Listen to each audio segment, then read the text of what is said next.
Friends, आइए start करते हैं अपना आज के वीडियो को। चैनल पे नए तो सब्सक्राइब कर लीजिए और बेल आइकन पर ऑल नोटिफिकेशन पे क्लिक कर लीजिए ताकि आपको आने वाले सभी नोटिफिकेशन रिगार्डिंग हमारे वीडियो से रेगुलरली मिलते रहे। क्या आपने भी अपना इनकम टैक्स रिटर्न फाइल नहीं किया है और आपका रिफंड क्लेम करना रह गया है? क्या आपने भी यहां पर चांस मिस कर दिया है रिफंड क्लेम करने से, या लॉसेस कैरी फॉरवर्ड या सेट ऑफ करने से? जनरली नॉर्मली यहां पर जो टैक्स पेयर है रिटर्न कब फाइल करते हैं? जब उनकी ग्रॉस टोटल इनकम एक्सीड कर जाती है बेसिक एग्जम्पशन लिमिट से, या फिर जो उनकी बेसिक एग्जम्पशन लिमिट से अगर इनकम कम भी है बट उनका अगर कोई टीडीएस बन रहा है या एडवांस टैक्स पेमेंट एक्सेस कर दिया है, उस वजह से भी यहां पर रिटर्न फाइल करते हैं। उसके अलावा यहां पर अगर उनकी कोई एक्चुअल टैक्स लायबिलिटी यहां पर कम आ रही है, जो भी एडवांस टैक्सेस उन्होंने पे किया है, जो भी सेल्फ असेसमेंट टैक्सेस उन्होंने पे किए है, उसको क्लेम करने के लिए यहां पर अपना रिटर्न फाइल करते हैं। रिटर्न फाइल करने के लिए अगर नॉन ऑडिटेड केस है तो उसकी लास्ट डेट है 31 जुलाई, यानी फाइनेंशियल ईयर खत्म होने के बाद असेसमेंट ईयर में जब आप आएंगे, फाइनेंशियल ईयर 21-22 उसके लिए असेसमेंट ईयर है 22-23 है, तो 31 जुलाई आपके लिए लास्ट डेट होती है इनकम टैक्स रिटर्न फाइल करने के लिए नॉन ऑडिट केस के लिए। अगर आप ये डेडलाइन मिस भी कर जाते हैं तो यहां पर आप 31 दिसंबर तक एक नॉर्मल लेट फीस 1000 और 5000 भरकर आप अपना रिटर्न फाइल कर सकते हैं। बट अगर आप अपना असेसमेंट ईयर के बाद भी यहां पर जो है क्लेम नहीं कर पा रहे अपना रिफंड और अपने जो लॉसेस है वो कैरी फॉरवर्ड नहीं कर पाते हैं, लॉसेस कैरी फॉरवर्ड करने के लिए भी 31 जुलाई लास्ट डेट रहती है, तो यहां पर आप सिर्फ पिछले साल का नहीं बल्कि पिछले 6 सालों का अब आप यहां पर रिफंड जो है वो क्लेम कर सकते हैं। उसी के साथ साथ अपने लॉसेस कैरी फॉरवर्ड और सेट ऑफ भी कर सकते हैं। सीबीडीटी ने यहां पर कॉन्डोनेशन ऑफ डिले की यहां पर रिलैक्सेशन दिया है, सर्कुलर जारी किया गया है 2015 में, जिसके तहत अब यहां पर आप पिछले 6 सालों का रिफंड क्लेम कर सकते हैं। भले ही आपने अपने आईटीआर फाइल नहीं फाइल करी है, लेकिन यहां पर आप कॉन्डोनेशन ऑफ डिले की रिक्वेस्ट कर सकते हैं सेक्शन 1192B के अंदर, जिसके तहत यहां पर आप अपना रिफंड और अपने लॉसेस कैरी फॉरवर्ड कर सकते हैं। तो आइए स्टार्ट करते हैं अपने वीडियो को और बात कर लेते हैं कॉन्डोनेशन ऑफ डिले सेक्शन 1192B के अंदर। तो यहां पर सर्कुलर यहां पर सीबीडीटी ने जारी किया गया है 9/2015। इस सर्कुलर के थ्रू यहां पर आप रिफंड क्लेम कर सकते हैं और उसके साथ साथ अपने जो लॉसेस है उसे कैरी फॉरवर्ड और सेट ऑफ भी कर सकते हैं। तो आइए देखते हैं क्या यहां पर कंडीशंस दी गई है और क्या यहां पर आपको प्रोसीजर फॉलो करना है। तो आइए सबसे पहले बात कर लेते हैं पावर की। तो यहां पर किसके पास पावर है एक्सेप्टेंस और रिजेक्शन करने के लिए? अगर आप एप्लीकेशन करते हैं अथॉरिटी को या आप क्लेम करते हैं अपना रिफंड या फिर कैरी फॉरवर्ड ऑफ लॉसेस, तो यहां पर एक्सेप्टेंस का पावर किसके पास है? यहां पर मॉनिटरी लिमिट दी गई है। तो यहां पर ध्यान रखिएगा कि यहां पर अथॉरिटी कौन है। अगर प्रिंसिपल कमिश्नर है या फिर कमिश्नर ऑफ इनकम टैक्स है तो 10 लाख तक का अगर आपका क्लेम है तो यहां पर एप्लीकेशन आपको प्रिंसिपल कमिश्नर और कमिश्नर को करना होगा। तो ध्यान रखिएगा, अगर आपका रिफंड का क्लेम है या लॉसेस का कैरी फॉरवर्ड का सेट ऑफ करना है तो उसके लिए कॉन्डोनेशन ऑफ डिले की जो रिक्वेस्ट है, एप्लीकेशन है आपके क्लेम की, वो आपको यहां पर अगर आपका 10 लाख तक का क्लेम है तो उस केस में यहां पर प्रिंसिपल कमिश्नर या फिर आप कमिश्नर को कर सकते हैं।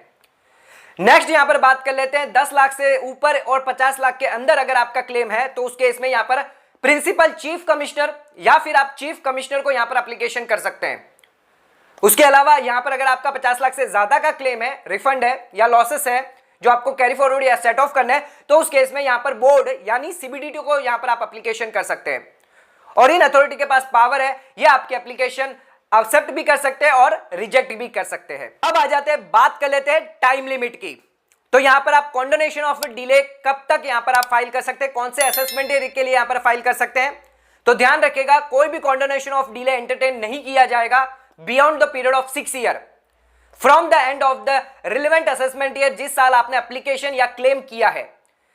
यानी इसका मतलब इन शॉर्ट हम कहना चाहते हैं कि यहां पर पिछले 6 असेसमेंट ईयर का, जिस साल आप एप्लीकेशन कर रहे हैं उसके पिछले 6 असेसमेंट ईयर के लिए यहां पर आप कॉन्डोनेशन ऑफ डिले फाइल कर सकते हैं, यानी अपना रिफंड और लॉसेस आप क्लेम कर सकते हैं। एग्जांपल के थ्रू अगर आपको समझाए तो यहां पर अगर आपने अप्रैल 2022 के अंदर एप्लीकेशन करी है तो असेसमेंट ईयर 16-17 से लेकर असेसमेंट ईयर 21-22 तक आप यहां पर एप्लीकेशन कर सकते हैं। अगर आपने कोई रिटर्न फाइल नहीं करी है, आपके रिफंड पेंडिंग है, आपके लॉसेस कैरी फॉरवर्ड होना पेंडिंग है, तो यहां पर आप कॉन्डोनेशन ऑफ डिले सर्कुलर के थ्रू यहां पर आप अप्लाई कर सकते हैं। उसी के साथ साथ यहां पर जो एप्लीकेशन है, ये जो टाइम लिमिट है वो सभी अथॉरिटी को एप्लीकेबल है। अब आ जाते हैं, बात कर लेते हैं कॉन्डोनेशन ऑफ डिले की जो एप्लीकेशन करी है वो कब तक डिस्पोज ऑफ हो जाएगी, क्या है उसकी टाइम लिमिट। तो यहां पर ध्यान रखिएगा, आप कॉन्डोनेशन ऑफ डिले की अगर एप्लीकेशन करते हैं और कंप्लेंट अथॉरिटी को वो रिसीव हो जाती है जिस महीने में, उस महीने से लेके विदिन 6 महीने के अंदर अंदर आपकी एप्लीकेशन जो है वो डिस्पोज ऑफ हो जाएगी। यानी अगर आपने अप्रैल 2022 में एप्लीकेशन करी है तो उस केस में यहां पर अक्टूबर 2022 तक आपकी जो एप्लीकेशन है वो यहां पर डिस्पोज हो जाएगी। नेक्स्ट आ जाते हैं, बात कर लेते हैं कोर्ट ऑर्डर के अंदर यहां पर अगर आपका रिफंड जो है वो क्लेम यहां पर अराइज हुआ है, तो यहां पर अगर कोई प्रोसीडिंग जो पेंडिंग थी, तो यहां पर जो 6 साल का जो टाइम पीरियड है उसके अंदर उस प्रोसीडिंग अगर कोई पेंडिंग है due to the court order की वजह से जहां पर आपका रिफंड अटका हुआ था, तो उस केस में उस पीरियड को एक्सक्लूड कर दिया जाएगा। पर ध्यान रखिएगा, यहां पर आपको कॉन्डोनेशन की एप्लीकेशन यहां पर करनी है विदिन 6 महीने के अंदर अंदर जब से आपका कोर्ट ऑर्डर आया है। यानी जिस दिन आपका कोर्ट ऑर्डर आया है उसके 6 महीने के अंदर अंदर आपको यहां पर एप्लीकेशन करनी पड़ेगी कॉन्डोनेशन डिले की, या फिर end of the financial year whichever is later, जो भी पीरियड लेटर होगा, या तो जिस दिन कोर्ट का ऑर्डर आया उससे 6 महीने के लिए, या फिर जिस साल आपका कोर्ट का ऑर्डर आया उसके and of the financial year आपको यहां पर जो एप्लीकेशन करनी पड़ेगी लेटर। अब आ जाते हैं, बात कर लेते हैं कॉन्डोनेशन ऑफ डिले की रिक्वेस्ट आपकी कब ग्रांट कर दी जाएगी। उसके लिए कुछ कंडीशन यहां पर दी गई है, तो आइए समझते हैं क्या है वो कंडीशन। तो सबसे पहले यहां पर कंडीशन दी है, जो भी आप इनकम डिक्लेयर कर रहे हैं, जो भी आप लॉसेस डिक्लेयर कर रहे हैं, या फिर जो भी आप रिफंड जो है वो क्लेम कर रहे हैं, तो उस केस में यहां पर आपके जेन्युइननेस और आपके करेक्ट यहां पर जो डिटेल वो देखी जाएगी, यानी genuineness of hardship of the cases यहां पर देखा जाएगा। सेकेंड यहां पर कंडीशन आती है, जो भी यहां पर अथॉरिटी है उसके पास पूरा का पूरा पावर है, वो डायरेक्ट कर सकती है अपने जुडिशनल असेसिंग ऑफिसर को आपके केस की इंक्वायरी करने के लिए, आपके केस की यहां पर स्क्रूटनी करने के लिए, ताकि यहां पर जो क्लेम है वो यहां पर जेन्युइन हो।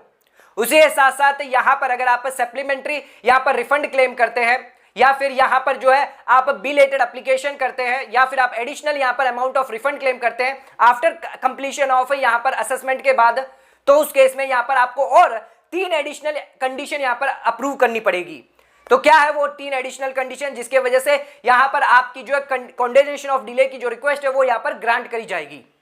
तो सबसे पहले और तीसरी कंडीशन यहां पर दी गई है, पहले जो 2 कंडीशन है वो तो आपको फुलफिल करनी है, उसके बाद यहां पर और 3 कंडीशन क्या क्या है कि आपकी जो इनकम है, किसी भी एसएससी की जो इनकम है वो असेसेबल नहीं होनी चाहिए किसी और एसएससी के अदर इनकम में। उसी के साथ साथ यहां पर ध्यान रखिएगा, आपको यहां पर इंटरेस्ट नहीं मिलेगा अगर आप बिलेटेड एप्लीकेशन करते हैं, तो यहां पर जो रिफंड के अंदर जो इंटरेस्ट मिलता है, अगर लेट रिफंड जो आता है उसका इंटरेस्ट जो मिलता है वो आपको यहां पर नहीं दिया जाएगा। उसके साथ साथ आपका जो रिफंड है वो यहां पर किन किन केसों के वजह से आपका रिफंड होना चाहिए, आपका एक्सेस टीडीएस होना चाहिए, आपका एक्सेस टीसीएस होना चाहिए, आपने excess advance payment of tax किया है, या फिर एक्सेस यहां पर सेल्फ असेसमेंट टैक्स पे किया है। तो ये सभी 5 कंडीशन यहां पर आपको फॉलो करनी होगी अगर आपको कॉन्डोनेशन ऑफ डिले की रिक्वेस्ट यहां पर ग्रांट करवानी है। तो उसी के साथ साथ यहां पर जो एप्लीकेशन होगी कॉन्डोनेशन ऑफ डिले की, अगर उसका कोई ऑर्डर आ जाता है अथॉरिटी का, तो ना ही आप उसको रिव्यू कर सकते हैं, ना ही उसको यहां पर आप अपील में दे सकते हैं। बोर्ड उसे यहां पर एंटरटेन नहीं करेगा, तो ना ही आप उसको रिव्यू करवा सकते हैं, ना ही उसके लिए अपील कर सकते हैं, जो भी ऑर्डर यहां पर पास किया गया है अथॉरिटी के द्वारा। अब आ जाते हैं, बात कर लेते हैं प्रोसीजर की। तो यहां पर आपको कॉन्डोनेशन ऑफ डिले की रिक्वेस्ट यहां पर जो है सबमिट करनी होगी। तो यहां पर कोई भी फॉर्मेट यहां पर इंस्ट्रक्शन या सर्कुलर के अंदर नहीं दिया गया है, कोई भी गाइडलाइंस यहां पर सही से नहीं दी गई है, बट यहां पर जो एक प्लेन पेपर पे या एक प्लेन फॉर्मेट यहां पर आप ले सकते हैं, जहां पर आप अपना जो क्लेम है वो यहां पर लिख सकते हैं, और ये एप्लीकेशन आप अपने जुडिशनल ऑफिसर को जाकर यहां पर आप दे सकते हैं। जिस हिसाब से हमने यहां पर आपको जो मॉनिटरी लिमिट बताई थी उस हिसाब से आप जाकर दे सकते हैं, चाहे आपके प्रिंसिपल कमिश्नर हो, चीफ कमिश्नर हो, उस हिसाब से यहां पर आप एप्लीकेशन कर सकते हैं। उसी के साथ साथ जैसे ही आपको यहां पर ऑर्डर मिल जाता है, उसके बाद यहां पर आप अपना इनकम टैक्स रिटर्न फाइल करके अपना यहां पर रिफंड क्लेम कर सकते हैं। तो आज के इस वीडियो के अंदर हमने देखा कि आप पिछले 6 सालों का यहां पर अपना रिफंड अगर आपका अटका हुआ है तो वो यहां पर आप क्लेम कर सकते हैं। अगर आपने क्लेम नहीं किया, आप फेल हो चुके हैं रिटर्न फाइल करने से, यहां पर आपके लॉसेस जो है वो सेट ऑफ नहीं कर पाए, कैरी फॉरवर्ड नहीं कर पाए, आपने रिटर्न फाइल नहीं किया ड्यू टू जेन्युइन हार्डशिप की वजह से, तो यहां पर कॉन्डोनेशन ऑफ डिले सीबीडीटी के द्वारा यहां पर सर्कुलर जारी किया गया है 9/2015, इसका यूज करके आप पिछले 6 सालों का रिफंड क्लेम कर सकते हैं, या आप अपना लॉसेस जो है वो यहां पर कैरी फॉरवर्ड या सॉर्ट ऑफ करवा सकते हैं। तो आज का वीडियो यहीं खत्म करते हैं। वीडियो पसंद आए चैनल को लाइक और सब्सक्राइब जरूर करेगा, ज्यादा शेयर जरूर करेगा। धन्यवाद।